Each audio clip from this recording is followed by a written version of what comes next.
From Godfather 2 to Garfield 2.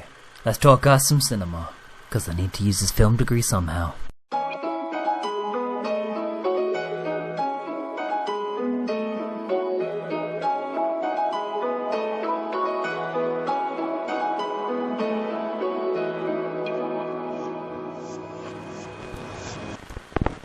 Boruto the movie is a 2015 animated release directed by Hiroyuki Yamashita and penned by Masashi Kishimoto himself.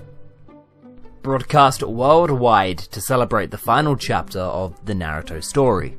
A film that was very clearly meant to be sequel bait, ended up having multiple purposes, from a homage to the original series, to setting up a new branch of characters, delivering a satisfying end to the 15-year-old fandom, whilst also just succeeding as a film in its own right. And that's why I'm talking about it here, today, with the theme music. Because Boruto the movie went above commercial anime releases are meant to do. It didn't just present itself as some nostalgia fest, or cash grab, no. Boruto presented itself as an actual bona fide movie, with imagery and symbolism, and subtlety and cinematography, and themes, and Sarada Uchiha, I love that girl! I love her, she's a princess. Sorry, back to film discourse, yeah. I genuinely believe that Boruto, despite being the last movie, is a great jumping on point for the Naruto series. What sense does that make? Because the film is embedded with second-hand nostalgia. It says a certain thing when you can see your favourite cast of characters, your childhood icons, become adults themselves. Where does that leave you as a viewer who's grown up with this series? Saying goodbye to these characters in a way that you never really get closure for enough in media. Well, Boruto doesn't really concern itself with the adults. Sakura, Kakashi, all of your favourites, bit players, background at best. Sorry, can we just appreciate how hugely gutsy that is? Yeah, move over fan favourites, now you're boarding and have a mortgage. We're following these kids. No, this film is ambitious. We've got Rasengan, missions, Chunin exams. How much more part 1 can you get? This film goes old school. For old viewers, this is the most essential Naruto product we had gotten in years. It feels like the old days, it plays like the old days, and for new viewers coming in, why watch 500 episodes of Naruto? You get the drill here. Likeable kids with horrible backstories going on fun ninja adventures. This film's main struggle, of course, is the bond between Naruto and Boruto. Yeah, sure, you have a Dragon Ball Z event going on in the background, but that's background stuff. In the forefront, we have a boy and his dad.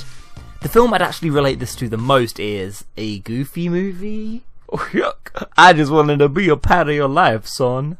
Yeah, that was my Goofy impression. Please comment, rate, and subscribe. But this relationship is so fundamentally and amazingly beautifully broken. Naruto's entire ninja way, his entire code as a world leader, is empathy and understanding. Naruto is almost naively forgiving.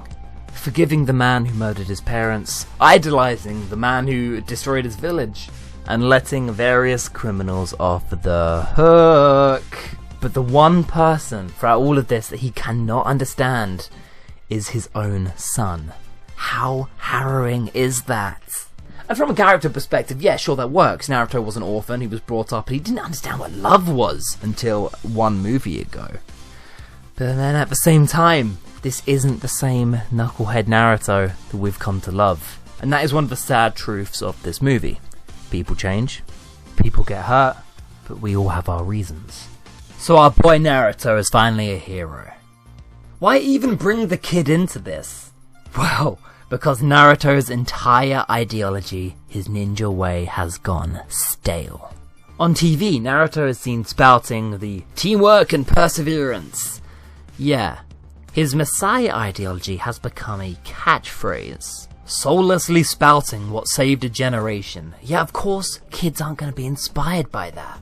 Sorry fam, I have to work from the office again today. Believe it! Yeah, alright Naruto, you fucking Hokage sellout.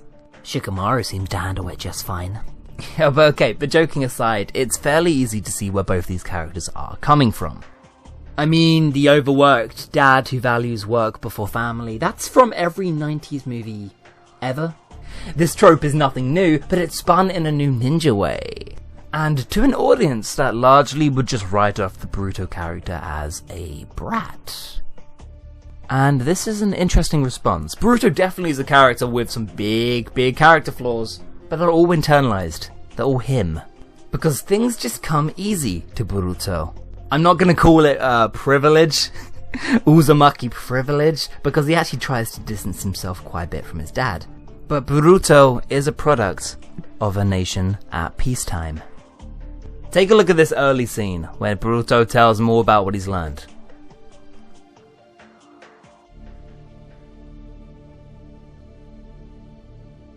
Here's a scene where two characters are both at fault. Naruto tells Boruto to call him the Hokage and not dad, prioritizing what he thinks that he is in this room. Which, yeah, would be understandable if he wasn't always in this room. In the other corner, we have Boruto trying to brag and tell him about all the hard work he's been put through, and all the techniques and chakra natures he's learned to impress his old man. To no response. There's no good job, son. And for a little kid, that's so important. And boom, there is our setup. There's the premise of Boruto the movie. Boruto is a hardworking kid who doesn't get any reward for his actions. But most of all, he is insecure. Boruto actually begins the scene eager and ready to brag to his dad. But when he doesn't get an immediate "good boy, champ" on the head, he turns bitter. As if he's hated him this entire time, when that truly isn't the case. It's all there in the first scene, it's beautiful. He cheats in his video games and alienates his friends because he is someone with something to desperately prove. Of course this kid was going to cheat, wouldn't you? I dunno, sounds like we got daddy issues!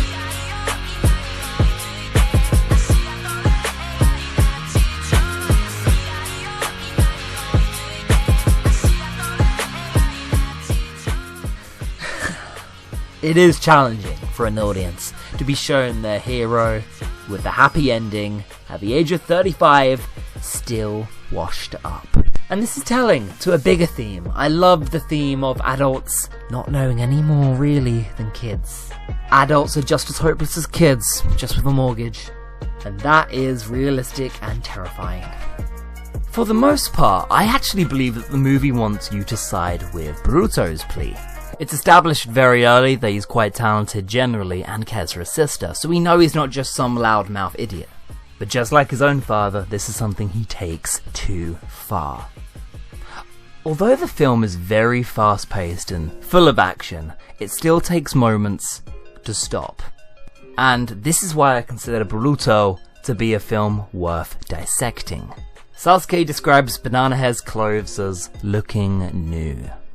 Later, in a scene after training, Boruto looks in a shop window and finds that his clothes have been dirtied up.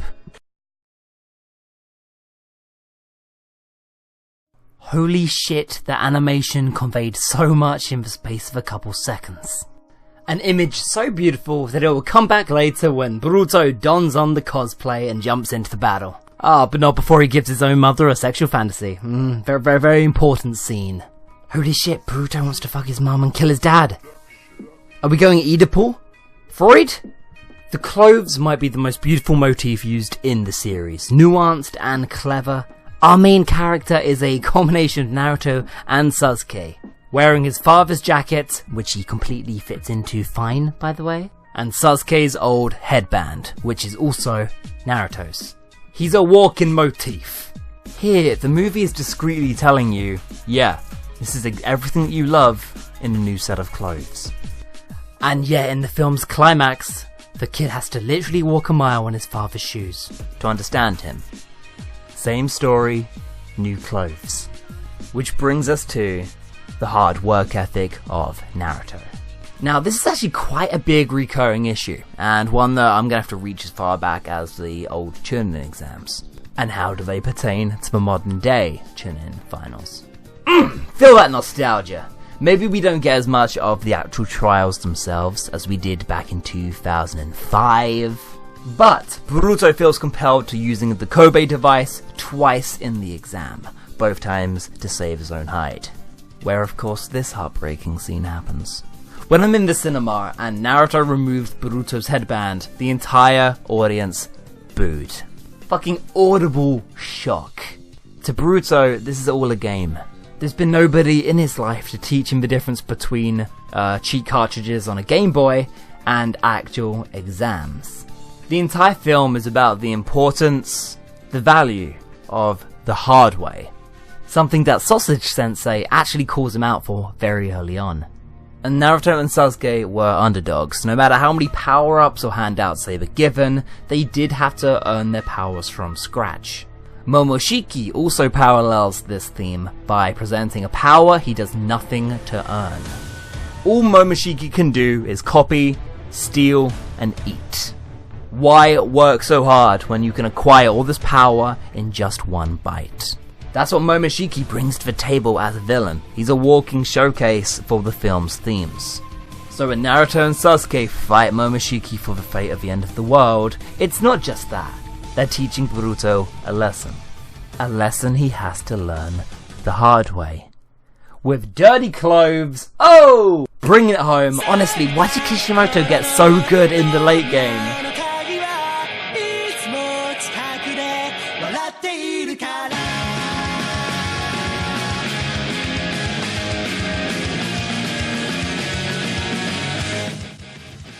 In 90 minutes, we've been served an epilogue which puts all of our favourite characters in a perfect ending, been introduced to a new cast of characters who we love, I love her, and Boruto, who despite being 12, might be the most interesting and developed character we've seen yet. Beats these two shonen stereotypes anyway.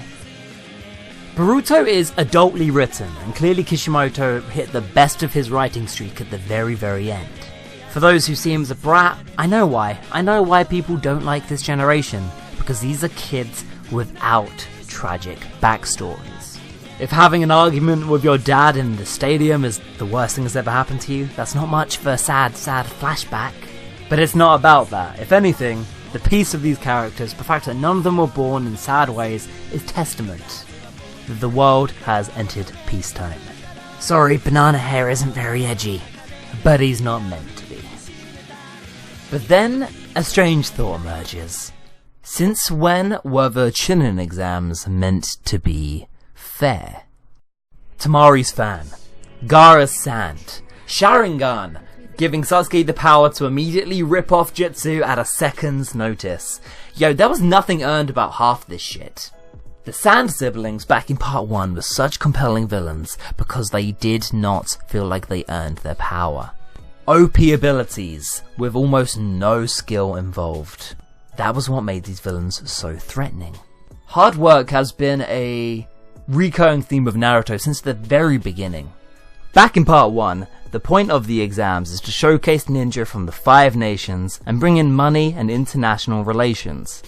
And I think it's rather telling that the only person who passes the Chunin exam in Naruto's generation is Shikamaru. Somebody who was promoted because he understood what matters in the real world of shinobi outside of the stadium. You get where I'm going with this? Clearly, this choice represents what the exams are about and what standards the ninja world are looking for. In a world of child soldiers, there's no such thing as winning fairly. So if you bring, say, a cutting-edge ninja device, then you've just come the best prepared. That's what the ninja world used to be about. It's the world that Naruto grew up in, and I guess he just doesn't want the same sort of world for his kids. I mean, Naruto himself has actually cheated for every single exam, whether relying on borrowed power, breaking the rules, or just straight up stealing an ancient scroll. Yeah, Naruto is a giant hypocrite. But don't all parents want their kids not to make the same mistakes? And that's why this scene is so heartbreaking, because deep down, Boruto follows the exact same ideology that his father does. Just on a smaller scale, Boruto wants to look out for his family because there is no man around the house. But yet Boruto feels unjust, because he doesn't know real stakes and he doesn't know real loss. Maybe an audience could grow to hate Boruto just because he hasn't had the same context that we as a viewer have had for years and years. But here's the thing, Boruto and Sarada's stories, they're both about personal stakes. And if the world's about to end, well, that's in the background. Kishimoto focusing on more personal stakes is entirely the point. Boruto's story is a testament that the world has escaped and is getting better. Before Naruto became Hokage, there's pictures and family photos covering the house. These two used to be friends, and they can be again. He said, son, when you grow up, would you be the savior of the broken, the beaten and the damned? He said, Because at the foundation of every single father-son relationship comes the too true fact that you're almost exactly the same. because one day I'll leave you a phantom to lead you in the summer to join the black parade. I feel like some fans miss the point of this film, considering Boruto just to be a clone of his dad. My answer to that, don't you think that's the point? Because ultimately, Boruto is lucky to be able to spend time with his parents. Something you have to be thankful for before it's too late. Because whether you realize it or not, you are their successor.